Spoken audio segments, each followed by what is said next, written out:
Olá, gente, tudo bem? Eu estou aqui hoje para trazer algo bem curioso e relativamente novo no meio científico. Novo entre aspas, né? Mas dentro do reconhecimento da terapia ortomolecular e da sua efetividade, é relativamente novo, sim.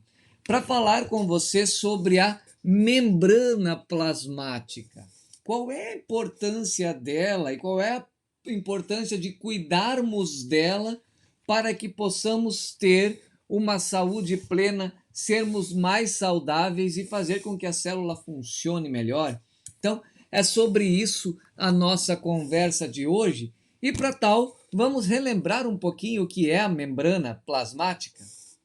Então, todos vocês sabem, eu vou ser o mais simplista possível aqui, a membrana plasmática é uma parede, entre aspas, essa parede, mas é uma camada, né? É uma estrutura que separa o meio extracelular, para quem não é da área da saúde, o meio de fora, para o meio de dentro da célula.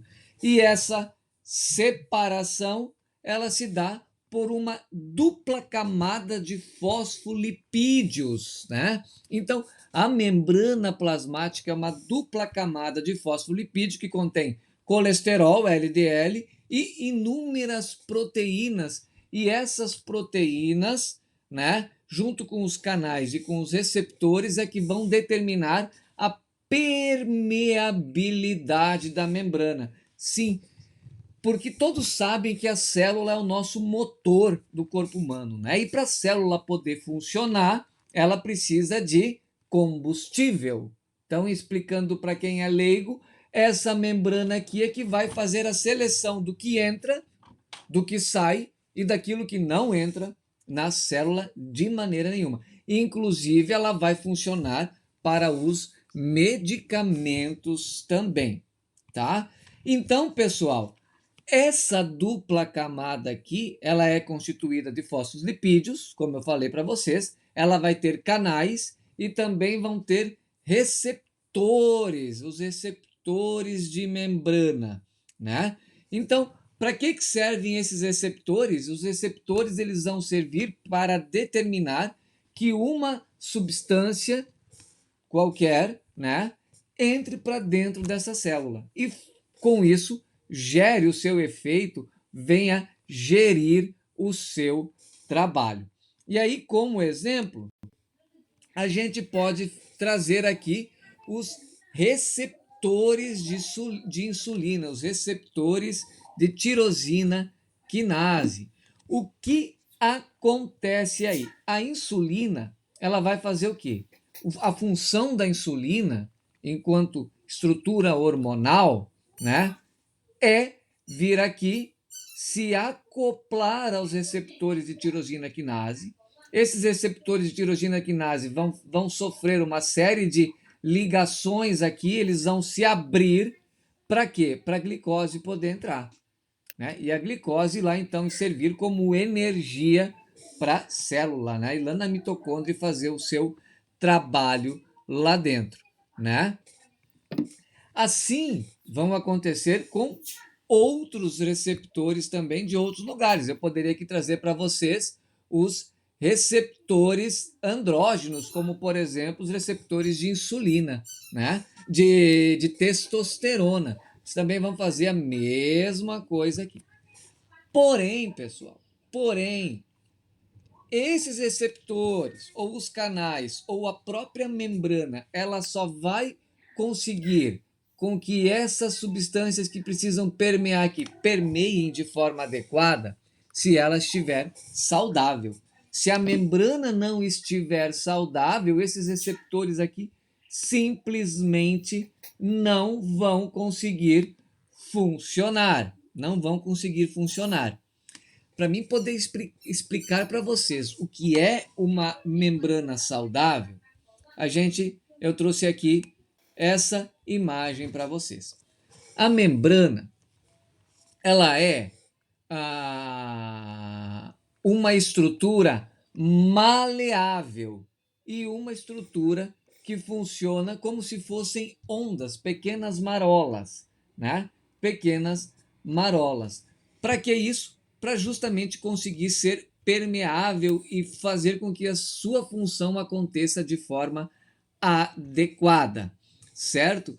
Então, quando essa parede da membrana celular aqui, essa parede celular, ela se comporta como uma parede, ou seja, ela fica estática ou fica rígida, não vai conseguir tanto receptores quanto canais funcionarem de forma adequada para permear essas substâncias lá dentro.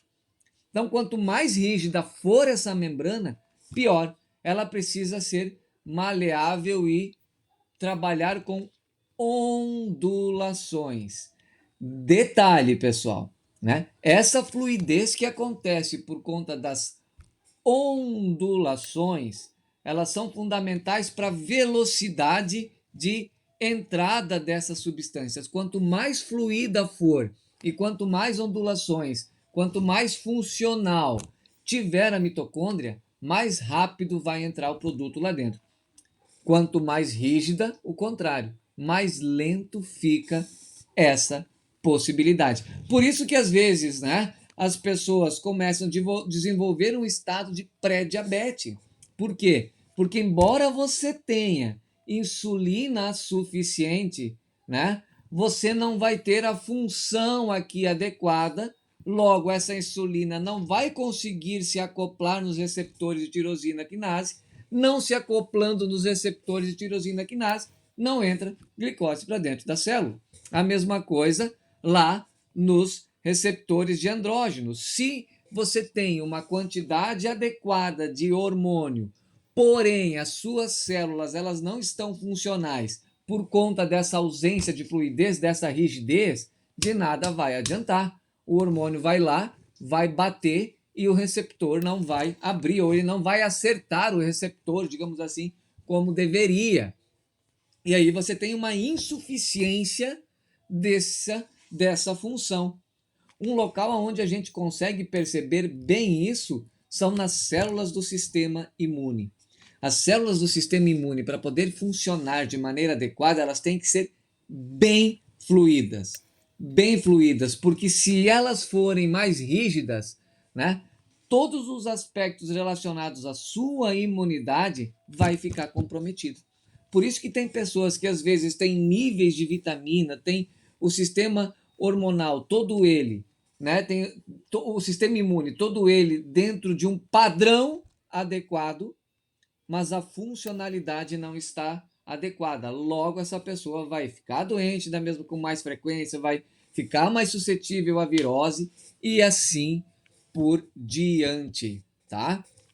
Então, isso é muito importante. Além disso, pessoal, é importante salientar que algumas situações podem alterar o estado da membrana. A membrana ela pode ficar danificada e com isso aumentar a sua rigidez por algum estresse mecânico nessa célula, né? Por estresse químico e ainda por questões relacionadas ao metabolismo. Exemplos disso tudo: radicais livres em excesso vai alterar a fluidez da membrana. Substâncias tóxicas, como os metais pesados, vão alterar a fluidez da membrana. Doenças crônicas, como hipertensão arterial sistêmica, como hiperglicemia, como alterações do ritmo circadiano, em especial o cortisol, que vai causar estresse, altera a permeabilidade da membrana. Não obstante a isso, pessoal, drogas exógenas, tanto lícitas quanto ilícitas, também vão alterar a permeabilidade da membrana. Querem exemplo? Tabaco e álcool. Altera a permeabilidade da membrana, deixando ela mais rígida, degradando ainda mais ou impedindo o seu real funcionamento. Aí entra muito aquela relação de isotônico, né? Hipertônico e hipotônico, né? Quando a gente pensa em dificuldade para entrar e sair substâncias de uma célula, né? Gerando o quê? Processo inflamatório, certo? Bem, pessoal, bem. O que pode ser feito para melhorar isso? O uso de colina. A colina, ela é um importante substrato para dar fluidez à membrana da célula. Ela não é um acelerador mitocondrial como falam por aí. Ela pode e até deve ser utilizado junto com coenzima Q10, junto com PQQ, que trabalham na mitocôndria para aumentar a permeabilidade e a funcionalidade, fazendo com que o efeito dessas substâncias ortomoleculares que eu falei sejam maiores ou mais eficazes, tá? Então, é importante quem trabalha aí com suplementação de coenzima Q10 e de demais substratos que são mitocondriais, é importante acoplar e colocar, melhor dizendo, a colina dentro desse processo. Além disso, pessoal, a colina ela tem efeito na redução do colesterol total, nos níveis de triglicerídeos, na redução da peroxidação lipídica, na agregação plaquetária, ela melhora a deformidade eritrocitária. Dr. Sérgio Loveira, lá da microscopia de campo escuro, talvez tenha muita coisa para falar para vocês sobre isso, né? Ela tem efeito antioxidante, além de atuar em inúmeras patologias, principalmente patologias hepáticas relacionadas ao uso de álcool.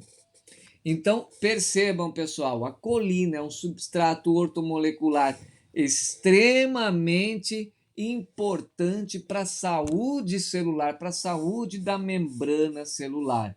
Tudo isso que eu falei aqui para vocês tem evidência científica e tem amparo clínico para poder ser utilizado. É importante aqui destacar que o corpo humano, para a gente poder entender a fisiologia e a farmacologia macro, a gente precisa entender e compreender a farmacologia micro, o que acontece dentro de uma determinada célula, tanto em um ambiente fisiológico normal, quanto em um ambiente fisiológico ou fisiopatológico, tá bom, pessoal? Eu vou ficando por aqui, espero que vocês tenham gostado. Um forte abraço e até mais. Agora ficou bom.